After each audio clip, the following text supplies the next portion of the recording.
Salah satu yang juga didengar kesaksiannya itu bagaimana tentang mobilisasi ASN atau penjabat gubernur pada saat itu yang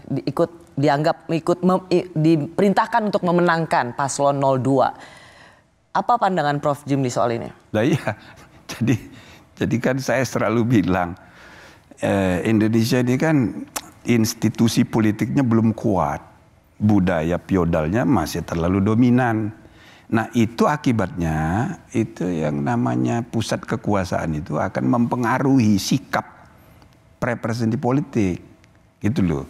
Nah jadi kalau ada incumbent, misalnya tahun 2019, Jokowi itu incumbent, dia berkampanye, maka struktur ya politik sampai ke desa, yaitu ikut itu terpengaruh, gitu loh. Sadar atau tidak sadar terpengaruh. Nah sekarang dia tidak kampanye, tapi sama juga orang lihat anaknya. Gitu loh. Karena apa? Itu yang membedakan waktu 2014 ketika Pak SB tidak lagi mencalonkan diri. Dua-duanya adalah capres baru. Pak SB tidak dituding cawe-cawe.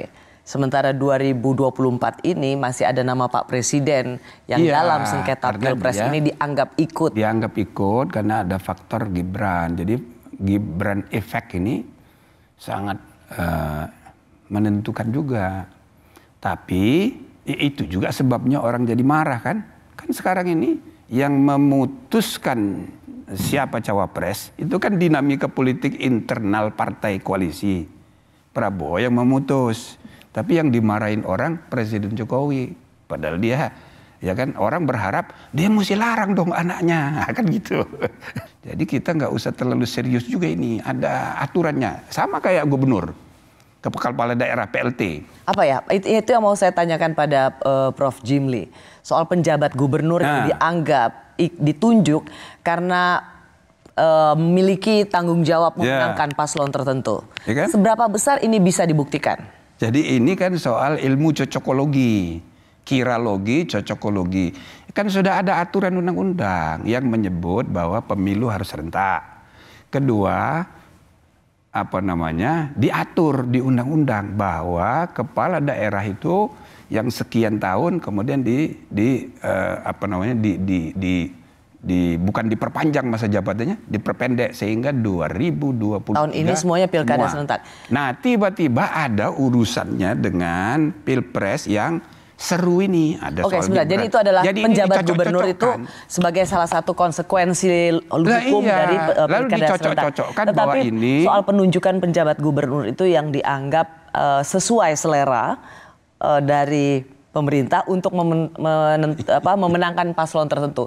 Menurut Prof. Jimli, kalau ini didalilkan, seberapa mudah ini dibuktikan? Ya bisa aja jadi dalil asal ada buktinya, ya kan? Sama aja kayak kecurangan. Sekarang ini ternyata data-data kecurangan itu melanda semua paslon. Ada kedapatan di mana Wonosobo atau di mana yang sudah jadi tersangka KPU-nya. Ternyata itu menguntungkan paslon yang lain, bukan 02. Misalnya gitu loh. Jadi ini kadang-kadang sporadis gitu. Kejadian-kejadian sifatnya masif. Nah kalau masif ini itu gampang dijelaskan. Semua caleg, semua paslon, semua internal itu main semua. Nah yang paling banyak main itu di tingkat kecamatan.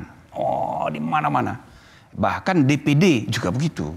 Jadi sangat masif. Cuma kalau kita misalnya fokus pada persidangan sengketa Pilpres kali ini, Prof. Jimli, bagaimana Prof melihat bahwa seberapa susah, karena Prof. Edi Sirye mengatakan harus dibuktikan. Siapa yang mendalilkan dia harus dapat dibuktikan. Tetapi kuasa hukum dari 03 Todung Mulya Lubis mengatakan ini bukan tentang harus ada pembuktian, tapi juga ada balance pembuktian.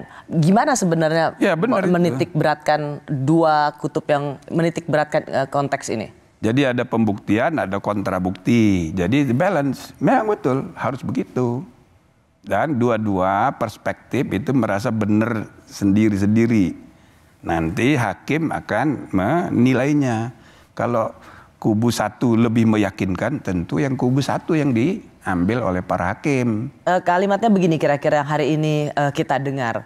Bahwa mahkamah, ada dua sistem peradilan. Mahkamah Agung dan Mahkamah Agung dan seluruh pengadilan di bawahnya. Lalu ada Mahkamah Konstitusi. Siapa yang mendalilkan, dia yang harus membuktikan, itu ada di peradilan di bawah Mahkamah Agung. Tetapi Mahkamah Konstitusi tidak harus seperti itu. Apa tanggapan Prof. Jimli? Itu prinsip universal begitu. Tidak ada kaitan MK dan MA. Itu peradilan universal memang begitu. Siapa yang jadi menuduh, begitu tidak bisa dapat dibuktikan. Misalnya soal aparatur negara atau penjabat gubernur yang dianggap bermain, mobilisasi penjabat gubernur, bansos tidak bisa dibuktikan, maka itu tidak bisa dianggap sedikit pun sebagai bagian dari upaya sebelum pemilu yang mempengaruhi hasil kalau pemilu. Dibilang sedikit pun ya enggak juga. Jadi tetap itu jadi bahan pertimbangan bagi para hakim.